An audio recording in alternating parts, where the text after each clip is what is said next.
Evening, everyone. My name is Dr. Ann Glazer-Nyren. I am the curator of Jewish collections here at the Filson. Thank you so much for joining us for tonight's program, which is sponsored by Dinsmore. Now let me introduce tonight's speaker. Dr. Andrew Porwancher is professor of history at Arizona State University. A native of Princeton, he earned degrees from Brown and Northwestern before completing his PhD in history at Cambridge.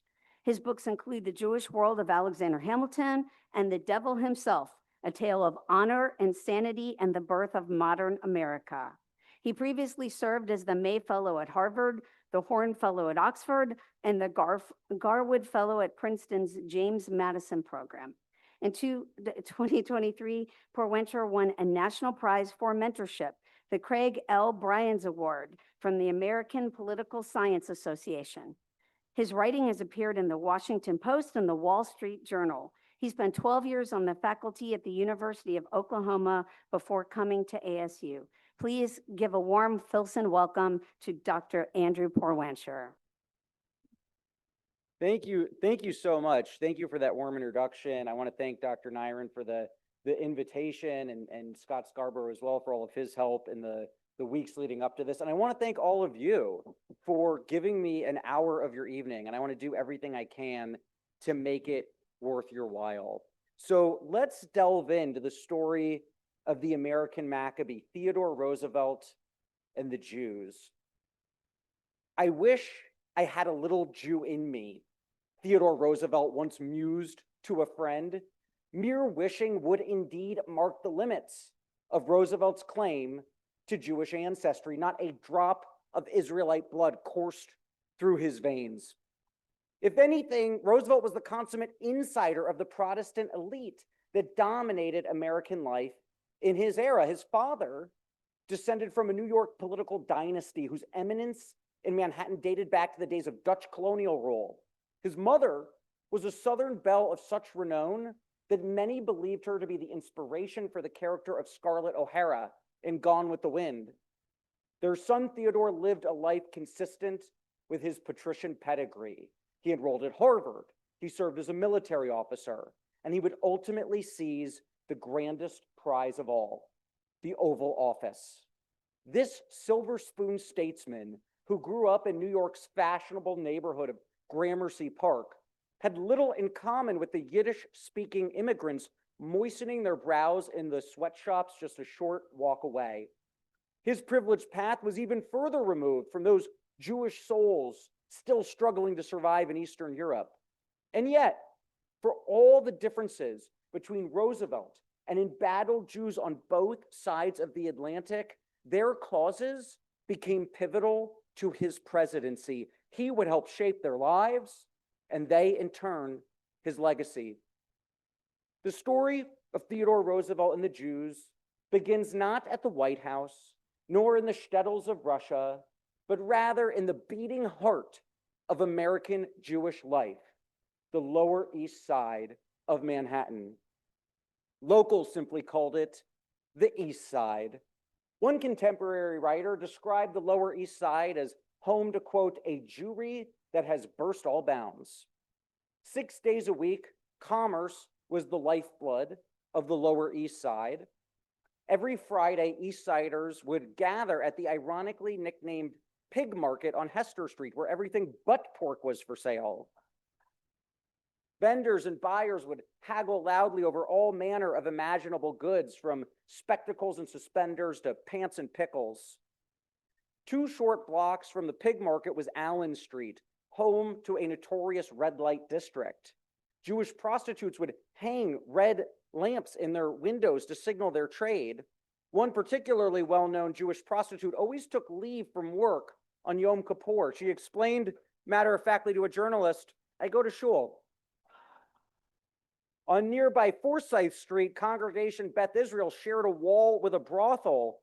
Praying congregants and paying customers competed with one another for vocal supremacy. It was hardly atypical to find such sanctity and such sin commingling in turn of the 20th century New York. Allen Street intersected with Houston, home to a legendary delicatessen that is still open today called Katz's.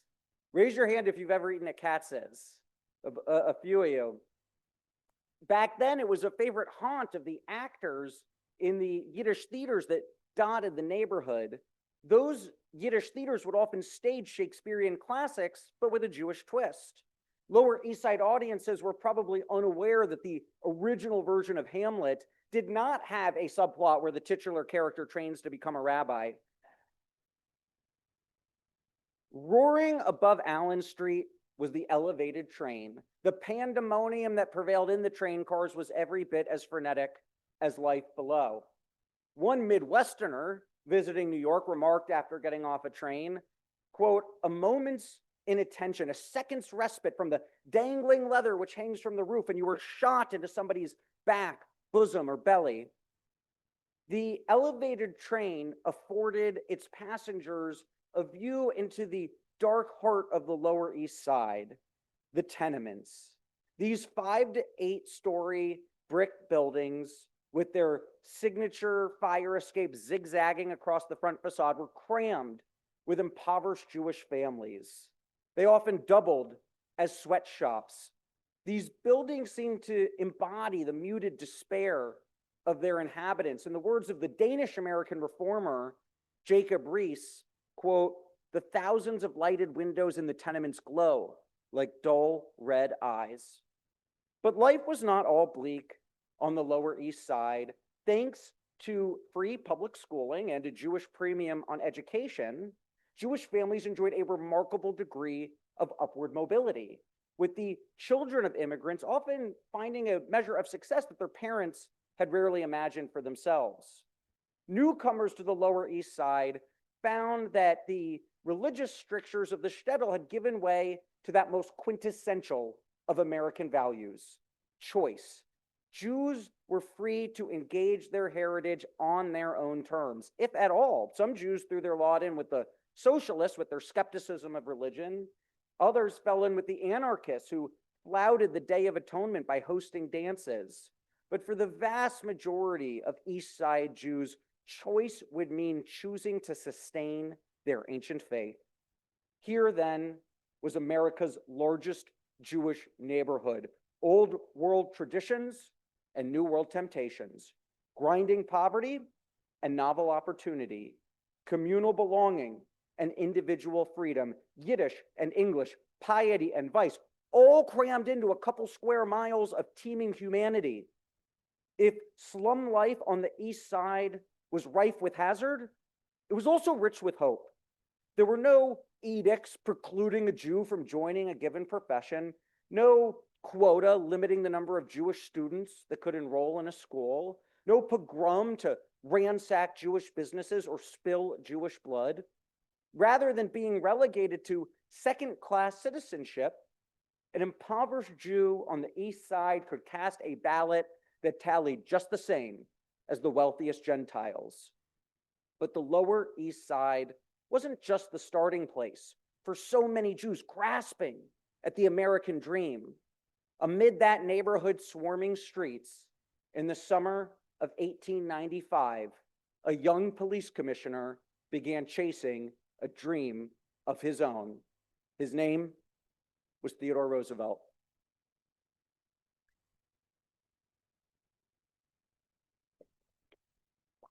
At just 36, Roosevelt took over the NYPD as part of a reform movement that was sweeping New York and the nation at large to clean up graft and corruption in public life. Roosevelt was renowned for his boundless energy. Hardly content to stay chained to his desk at police headquarters, Roosevelt took to the streets. Block by block, he barnstormed the Lower East Side as Jewish audiences crammed into various venues to hear the commissioner espouse his egalitarian ethos. Roosevelt's barrel-chested build gestured toward his physicality, his spectacles towards his intellectuality, his dapper attire toward his gentility. Now, Roosevelt put a special premium on recruiting Jews to the police force. It was partly a matter of principle. He believed it important that the NYPD reflect the diversity of the city at large.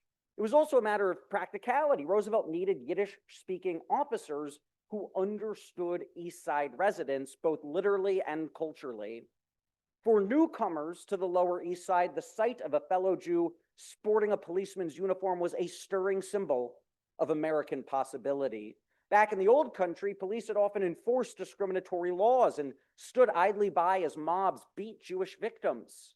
But in America, Jews themselves could become commanding figures, defenders of the people and of the people's law. And of all the Jews who joined Roosevelt's force, one stands out among the rest. His name was Otto Raphael. Raphael had emigrated from Russia with his family, and they opened a struggling meat market on Allen Street in the heart of the Lower East Side. One evening, around the time Roosevelt became commissioner, Otto Raphael was roused from bed by the scent of smoke. A nearby tenement was engulfed in flames. Raphael, in his mid-20s and full of vigor, dashed into the burning building multiple times to save people trapped inside. Later that year, Roosevelt was giving a talk at a YMCA downtown, and Otto Raphael was in attendance. The philanthropist who had invited Roosevelt to speak asked the commissioner if he wanted to meet the local neighborhood hero who had spared countless lives from an inferno. Roosevelt sized up Raphael and was impressed. He invited him to try out for the police force. And when Raphael did, in that cycle, out of 380 applicants, he ranked 10th in mental aptitude and 1st in physical ability. Naturally, Raphael earned his spot on the force. And it turns out that Roosevelt's newest Jewish recruit had a skill set of keen interest to the commissioner. Otto Raphael had some amateur boxing titles to his name, and he soon became Roosevelt's sparring partner. Their friendship, forged in the boxing ring, would last a lifetime. Later, when Roosevelt became president, Otto Raphael would visit him at the White House, and Roosevelt came to know Raphael's entire family. Now, as a reform-minded police commissioner, Roosevelt found common cause with other reformers seeking to ameliorate the dire conditions of life on the Lower East Side. Foremost among them was 28-year-old Lillian Wald. She hailed from a wealthy German Jewish family not too far from here in Cincinnati, and she opted out of her life of privilege to become a pioneer in the settlement house movement. Settlement houses were institutions designed to help new immigrants adapt to their homeland. And they were called settlement houses because the people running them settled in the neighborhoods that they were serving. At Lillian Wald's behest, Roosevelt he became an honorary inductee to her settlement house's American Heroes Club, which was dedicated to the study of great figures from U.S. history. Now, Roosevelt was probably the only mustachioed member of the group. The other participants were local boys no older than 12.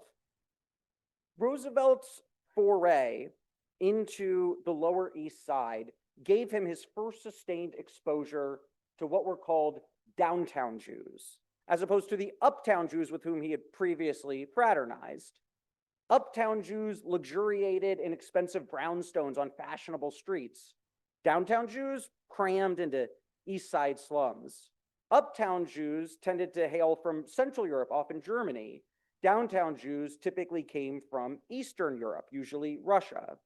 Uptown Jews came from families that had migrated in the middle decades of the 19th century and had become more Americanized. Downtown Jews were fresh arrivals, still learning the ways of their new homeland. Uptown Jews met with success in banking and law. Downtown Jews subsisted in sweatshops and hot goods from pushcarts. Uptown Jews tended to practice Reform Judaism. Downtown Jews gravitated toward Orthodoxy. Roosevelt's foray into this world of downtown Eastern European Jewry was sufficiently well received that he often became a distinguished guest at weddings on the Lower East Side, often conferred the honor of escorting the bride or her mother to the banquet following the ceremony. Now, Roosevelt had a conspicuous encounter with anti-Semitism right before Hanukkah in his first year as police commissioner. A vicious German Jew hater named Hermann Alvart was planning a trip to the United States to spread his hateful message. Alvart was almost cartoonishly villainous. A decade earlier, he had been fired as the headmaster of a school after it was uncovered that he had stolen the money designated for the children's Christmas party. Now, he was provocatively planning a lecture to spread his anti-Semitic message on the Lower East Side itself. Anxious Jews approached Commissioner Roosevelt and asked Roosevelt to bar him from speaking, or at least to deny him police protection. But Roosevelt could not grant their request without affronting the principle of freedom of speech. And even absent that constitutional right, Roosevelt thought that government censorship would only serve to turn Olvert into a martyr. And so Roosevelt quietly resolved unto himself to pursue an exceedingly clever scheme. Roosevelt would indeed offer Olvert a police detail consisting exclusively of Jewish officers.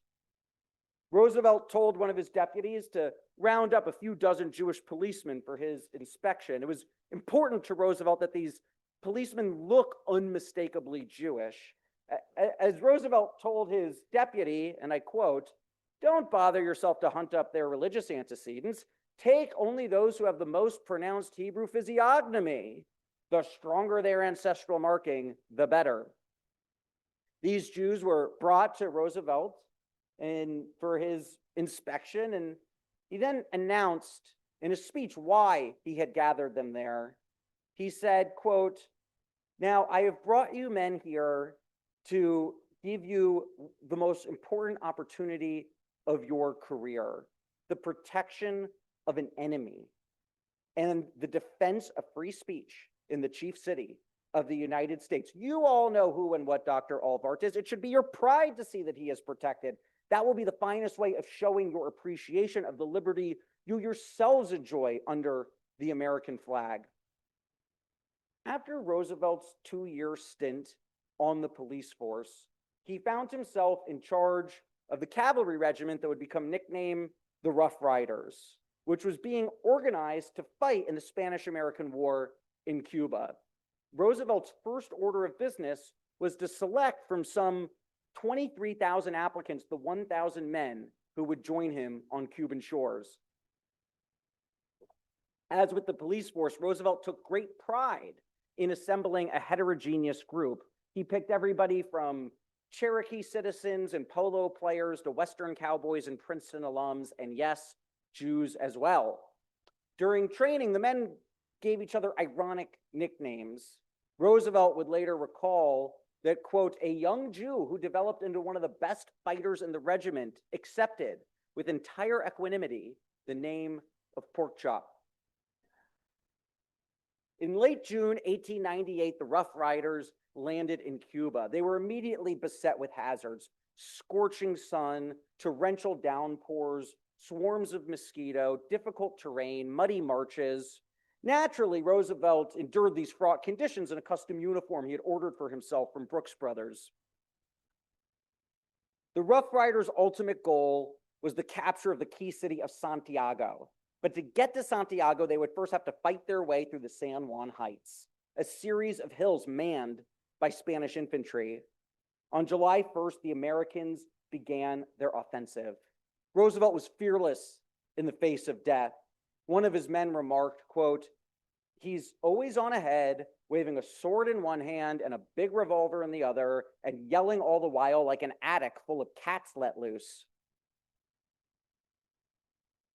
There was a Jewish soldier named Sam Greenwald who wrote a letter back home to his father from the front lines. And he writes, and I quote, "We have since the first been fighting our way into Santiago, and some of it was pretty hot fighting. And I have one more thing to tell you, which I know will please you.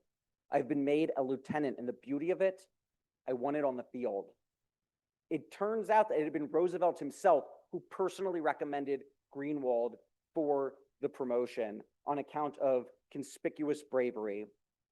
The Jewish press gloried in printing stories about the heroism of Roosevelt's Jewish Rough Riders. These tales of Jewish gallantry defeated stereotypes that Jews were weak in body or disloyal to the nation.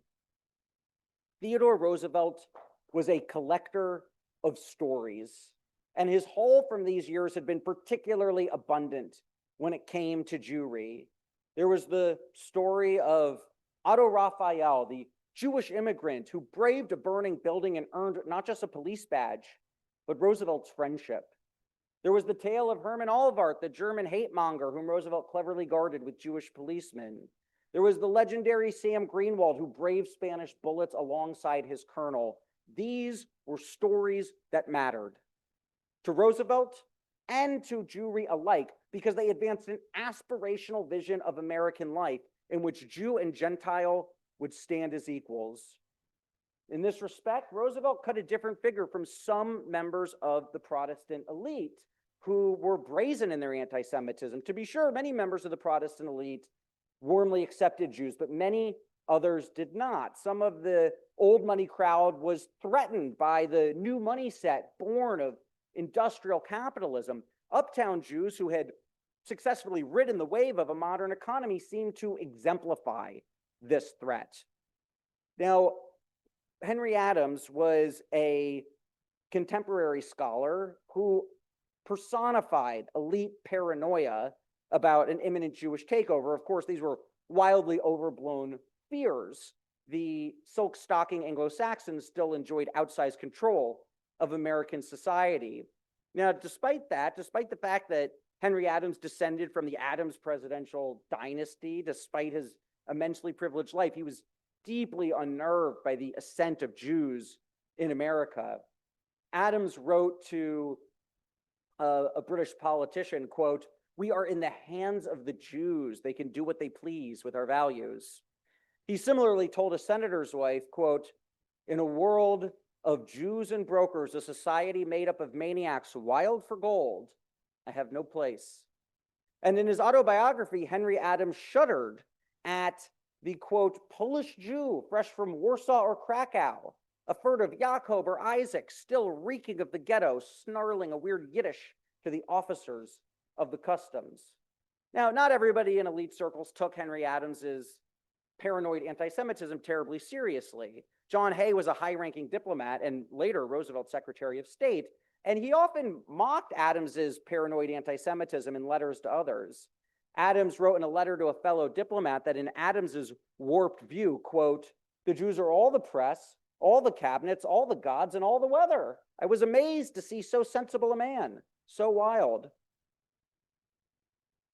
John Hay likewise wrote to a senator's wife that Henry Adams was liable to blame Jews for the eruption of Italy's most notorious volcano. As John Hay put it in a letter about Adams to the senator's wife, quote, "When Vesuvius reddened the midnight air, he searched the horizon to find a Jew stoking the fire."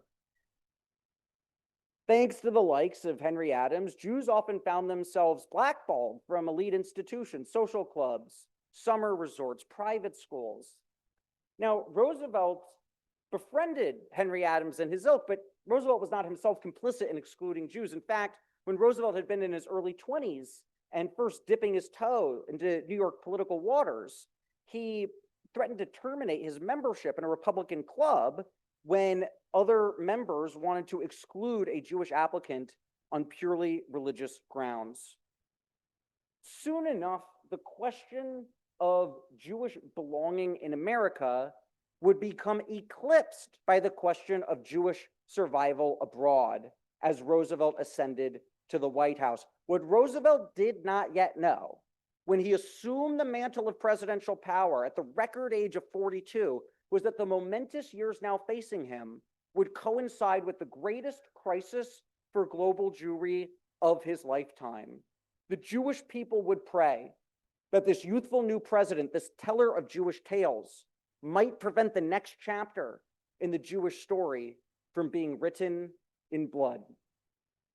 Roosevelt's tenure at the White House coincided with a 3-year wave of appalling mob violence in the Russian Empire known as pogroms, a Russian term meaning devastation. From 1903 to 1906, ordinary gangs of Russian citizens would periodically slaughter their Jewish neighbors. Roosevelt was deeply alarmed at this development, as were many of his constituents.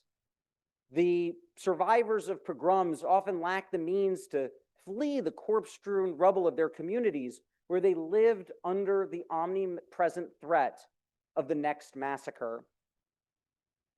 Roosevelt had to decide amid these catastrophic circumstances for Russia's Jews whether and how to staunch the Jewish bloodbath. Now, when there were many factors that weighed in favor of the possibility of American diplomatic intervention on behalf of these embattled Jews in Russia, where at the time nearly half of the world's Jewish population lived. For one, Roosevelt had a genuine affinity for the Jewish people. He abhorred the atrocities visited upon them, and he was drawn to the idea of America as a moral lodestar in the world. Many of his constituents felt the same way. They were appalled at the grisly details of Russian Jewish life. When word of the first pogrom in that wave, the Kishinev pogrom, reached American shores, mass protests of Jews and Gentiles alike pleaded for their president to intercede.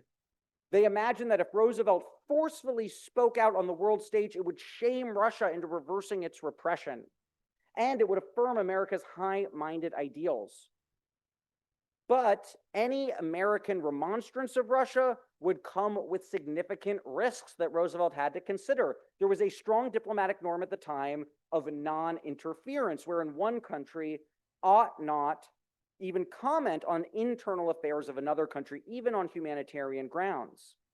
If Roosevelt were to buck that convention, there was no telling what Russia might do. They may close off prized ports to U.S. trade, or worse still, sever diplomatic ties entirely. Complicating matters was America's own scourge of mob violence directed at a marginalized minority. If Roosevelt criticized the Tsar's regime for letting pogroms happen, he might receive a barbed retort from the Russian authorities about the specter of lynch mobs against blacks in America. Roosevelt was also worried that speaking out about the pogroms might actually exacerbate conditions for Russian Jews. He fretted that Russian Gentiles might resent America's bid to shame them and reassert their pride by further lashing out at their Jewish neighbors. Roosevelt would have been unsurprised to learn that Russian authorities were fomenting anti-Semitism among Russian troops by peddling a baseless conspiracy theory that Roosevelt was actively colluding with Russian Jewish revolutionaries to topple the Tsar. And perhaps the most important factor militating against a possible American diplomatic intervention was the fact that no other head of state had dared to challenge the Tsar over the pogroms. Roosevelt would be going it alone. Amid all of these competing exigencies, Theodore Roosevelt pursued an ever-shifting foreign policy with Russia. Sometimes Roosevelt did defy custom and the Tsar alike and emphatically champion the cause of Russia's Jews on the world stage. He declared that America had a manifest duty to condemn the brutality that pogromists inflicted on innocent Jewish victims.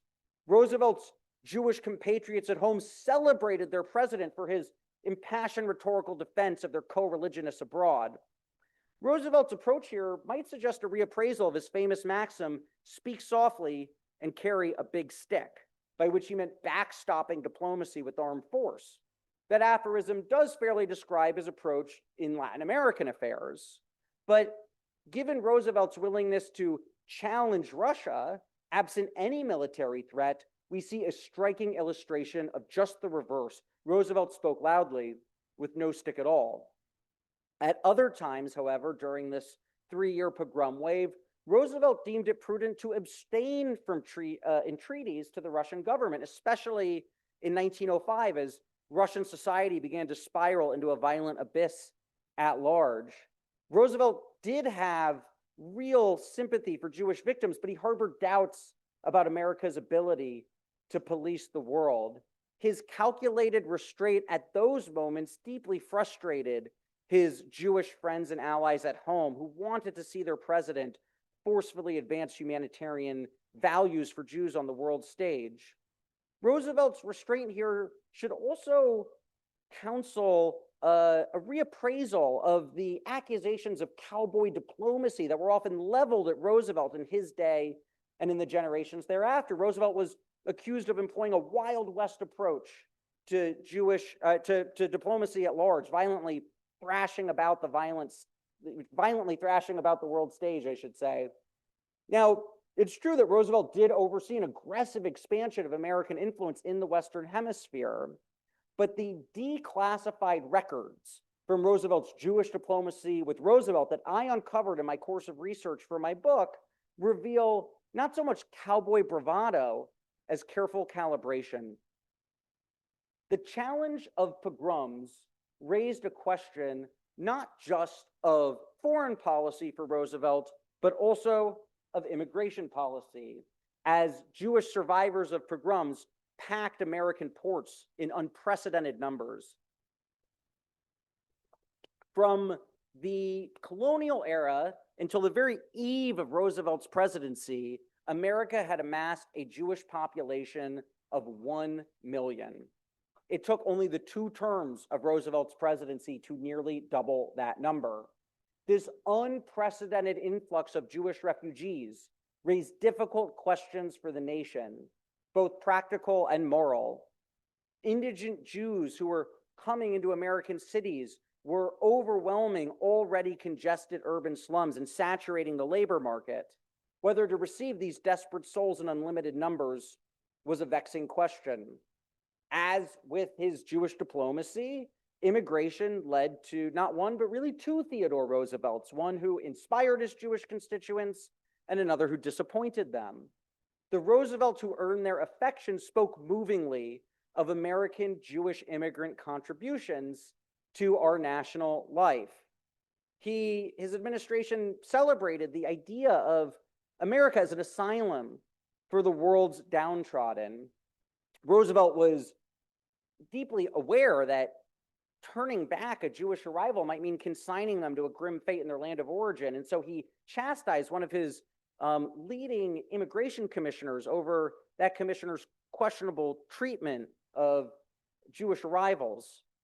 Roosevelt's sympathy for Jews was vividly manifest in a dramatic visit that Roosevelt made to that symbolic speck of land in New York Harbor in his first term, Ellis Island. In classic Rooseveltian fashion, the whole day was just a string of sensational moments. He departed on a government-owned boat from his summer home in Oyster Bay on Long Island amid a tempest that roiled the Long Island Sound with ferocious winds and frightful waves.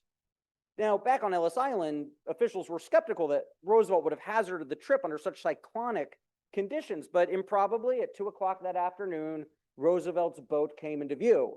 He dropped anchor some distance off of Ellis Island, and a tugboat due to deliver the president the final leg of the journey attempted the ticklish job of defiling the howling gale and aligning itself next to the president's vessel. He managed to successfully board the tug and brave that last stretch of his trip on deck despite the relentless rainfall.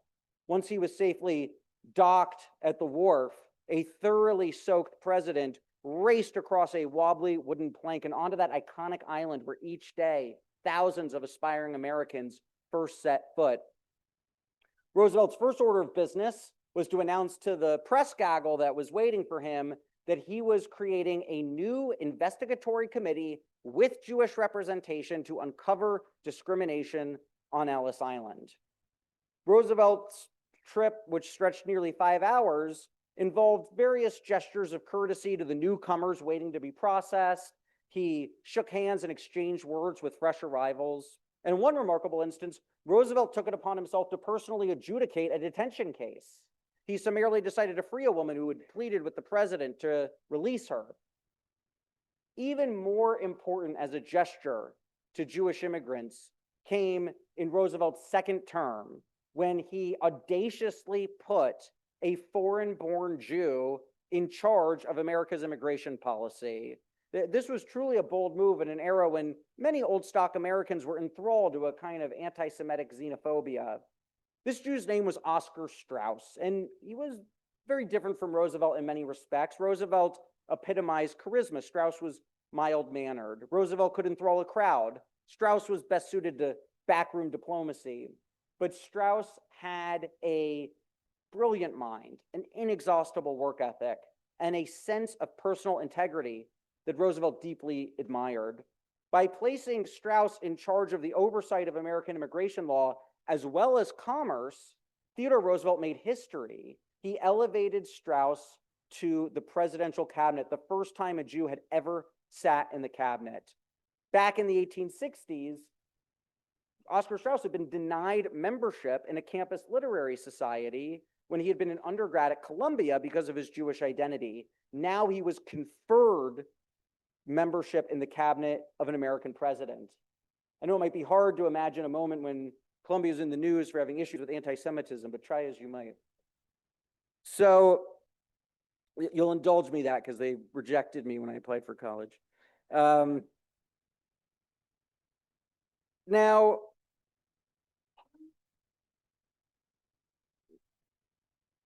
I'm not sure what that says. I really should have brought more notes, I guess. So Roosevelt, for all of his gestures to Jewish immigrants, he disappointed his Jewish supporters at a key moment in his second term by backing a bill that was being considered in Congress known as the literacy test. Now, the literacy test, if it passed, would make literacy in any language a prerequisite for admission into the country. It was neutral on its face, but in practice, the literacy test would disproportionately burden Eastern European Jews and Southern Italians, whose literacy rates were much lower than immigrants from the likes of Denmark or England. Now, Roosevelt's intentions in endorsing the bill were not sinister. He worried that the recently settled immigrants who had just arrived would struggle to overcome poverty if their wages and living conditions were perpetually suppressed by an unrestricted deluge of foreign labor. But Roosevelt's benevolent intentions aside, his position on the bill aggrieved longtime Jewish friends of his. They rightly fretted that the literacy test would pose an existential threat to countless Jews overseas seeking to escape habitual bouts of butchery. And Roosevelt's position on the bill placed him on the same side of the debate as prominent nativists who wanted to curb Jewish immigration for fear that it would corrupt the nation's racial purity. Now, the literacy test never passed Congress, but that was no thanks to Roosevelt. Theodore Roosevelt's ascent in American life took place at a crucial moment, not just for Jews, but for America itself. Once a young republic, fragile, dedicated to neutrality abroad, now America was becoming a global player, projecting its power well beyond its shores. Once a new nation that was predominantly Anglo-Saxon, America increasingly saw its streets packed with strange newcomers, speaking in alien tongues. In short, America was coming to the world, and the world was coming to America. But the path to globalization wasn't smoothly paved. Roosevelt found himself navigating foreign resistance to American intervention and domestic anxiety about immigration. The Jewish challenges facing Roosevelt, from massacres to migration, assumed outsized import in American political life because they threw into vivid relief just how rapidly the country had grown daring in its external engagement and diverse in its internal composition. Roosevelt's mixed approach to Jewish affairs aptly reflected a nation uncertain of its own destiny. Would America remain inward-looking, wary of fresh arrivals, and obtuse to humanitarian crises abroad? Or would the United States embrace the forces of globalization that were collapsing once vast distances between the old world and the new? Roosevelt's checkered answer was of no small moment. At stake for America was nothing less than its very self-conception. At stake for untold Jews was nothing less than their very survival. Roosevelt passed away a decade after he stepped down from the White House. And the night before his funeral, his body lay in the trophy room of his summer estate on Long Island, known as Sagamore Hill. The trophy room's wood paneling and animal skins lent it the unmistakable air of a hunting lodge. The room was appropriately named. Its many trophies, gifts, and mementos reflected Roosevelt's many sides. The Rough Rider saber captured Roosevelt, the soldier.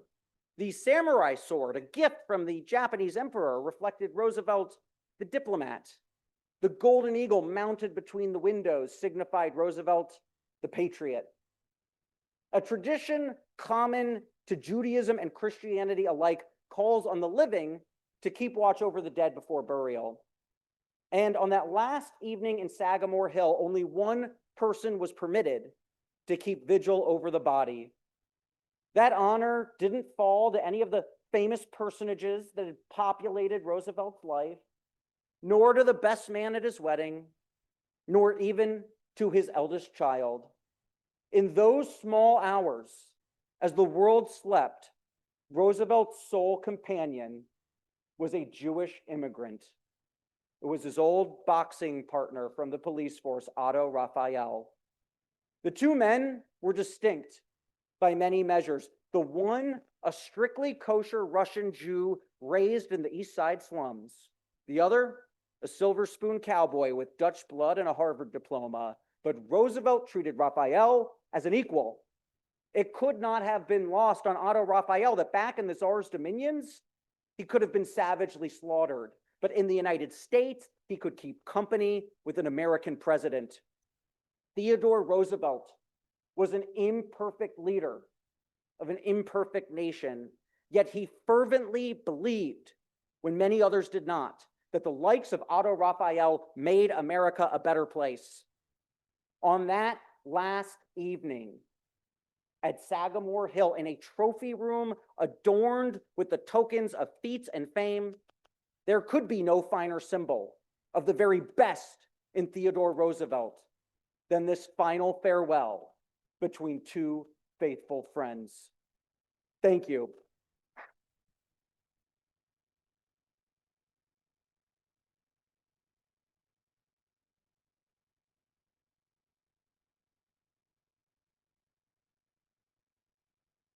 Andrew, thank you so much. Sitting here watching you, mesmerized by your delivery. I forgot I have to go back to work here for a second.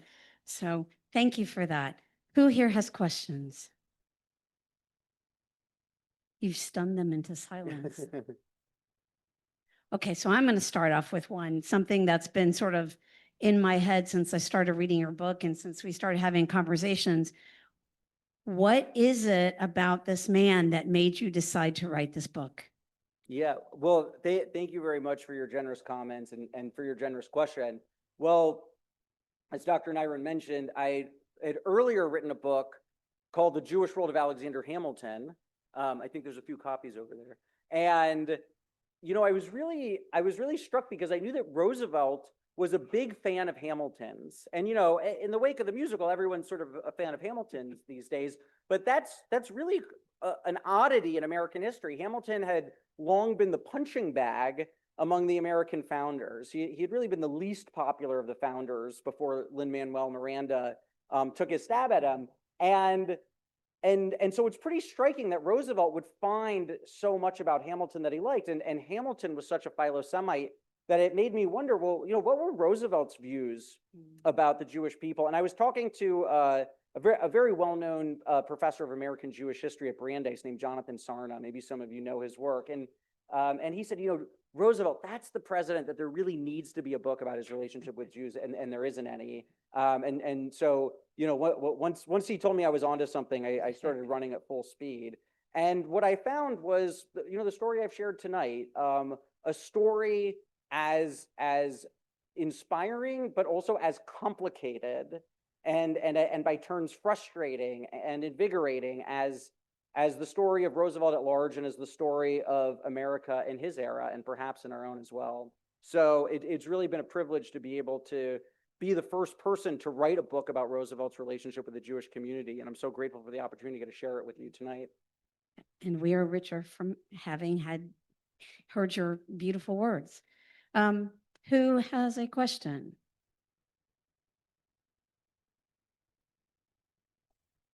Wow.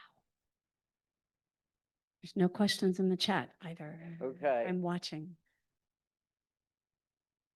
Okay. You don't even have to ask me about Roosevelt. Could be about anything. I've got the time, the weather. You know, I'm reading, I read a book about Roosevelt when he founded the River of Doubt in the Amazon.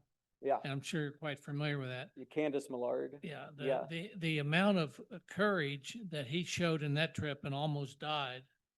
It sounds like he got a lot of that from being a police commissioner in New York, his stance with the immigrants in New York. This was from his birth, really. He had this this courage. Would you say that's true? Yeah, I'm really glad that you asked about this. I think one of the reasons that Roosevelt identified so strongly with Jews at a time when Jews were joining the police force and boxing gyms is that he had followed a similar path from frailty to fortitude. Jews had been trying to push back against stereotypes that they were weak, and oftentimes they were coming in from the old world malnourished, and they would get to America and their sons would try to prove their mettle. And Roosevelt had a very similar story. He was quite sickly as a child. One of his doctors said, his biggest problem is that his father's rich. But his father actually had a home gym installed for him. Roosevelt suffered from asthma, stomach aches, nervous diarrhea. He once told his mother that he had a toothache in his tummy. And so he was really actually quite frail and ill as a child. And his father tells him, Theodore, you have the mind, but you have not the body. You must make your body. And Roosevelt pushes himself at every turn. He takes up boxing at Harvard. He becomes a cowboy in the Dakota Badlands. He joins the police force. He fights on the front lines of the Spanish-American War. He sails the Amazon. It was a feat, the River of Doubt, the Rio de Duvida, and it was a feat that was so extraordinary. When he got back, many people didn't believe that he was telling the truth, that he had done it. It nearly killed him. And so I think that Roosevelt saw in these Jews people who knew his struggle and he knew theirs, and they were on this shared path to prove that they could become the commanding figures they wanted to be. So thank you so much for that question. All right, so I do have two questions from the chat. First, from Barbara Bass. What happened to Otto? Did he stay with the police force? Yeah, and thank you, Robert, for that question. He did. He spent his career with the police force, and as I mentioned, he was with Roosevelt through his life until the very end. Roosevelt knew his family, stayed with his family at one point out west, and he ended up having a long career with the police force. And I found an obituary of his from the 1930s that naturally mentioned his deep ties to Theodore Roosevelt. But I hadn't found in any other biography this detail that I had uncovered in a local newspaper about the fact that Raphael had done the bedside vigil for Roosevelt. So that's one of a number of details that you'll only find in my book.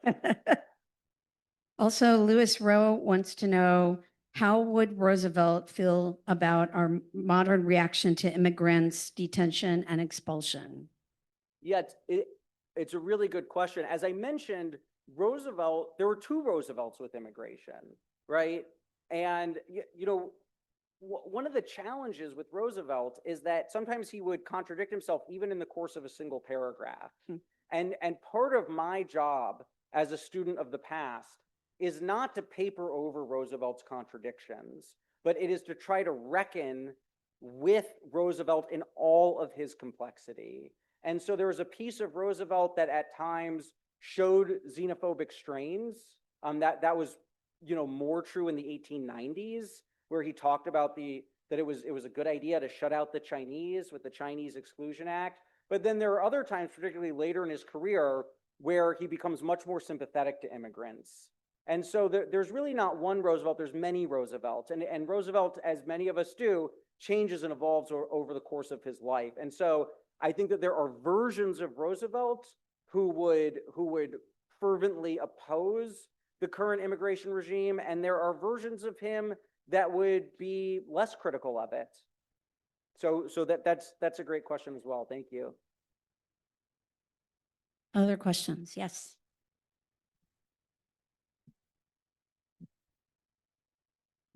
This may be a little off topic, and but perhaps it has some relevance today. Donald Trump's removal of the U.S. Embassy from Tel Aviv to Jerusalem and the ensuing Israel-Palestinian conflict, was there some relation there? Was there some cause on the part of Donald Trump? And again, that may be off topic, but Yeah. stir the pot a little bit. Sure. I don't have any special insight into whether, whether or the extent to which, moving the embassy from Tel Aviv to Jerusalem is, the role that may have played in the conflict. I know that the status of Jerusalem is, a contested one, and Israel, has it as its capital, but it's not recognized by many other countries as the capital. What I can tell you, to hook back into Theodore Roosevelt, is I'm working on a sequel to this book focused on Roosevelt's post-presidency, which is a very rich story about his relationship with Jews. And Roosevelt actually comes out as a very vocal Zionist. And he argues that the Jews should have control of Jerusalem. And he's upset that America is not actually involved in the bid to capture the Holy Land. And he endorses an effort by the British Army to recruit American Jews into an all-Jewish legion to fight under the Union Jack in a bid to reclaim Palestine. And the British were motivated because they wanted a buffer state to protect the Suez Canal. So they had had their own imperial agenda, and they wanted to check French ambitions in places like Lebanon. So anyway, it's a complicated story. Stay tuned for the sequel. Did I see a hand over there?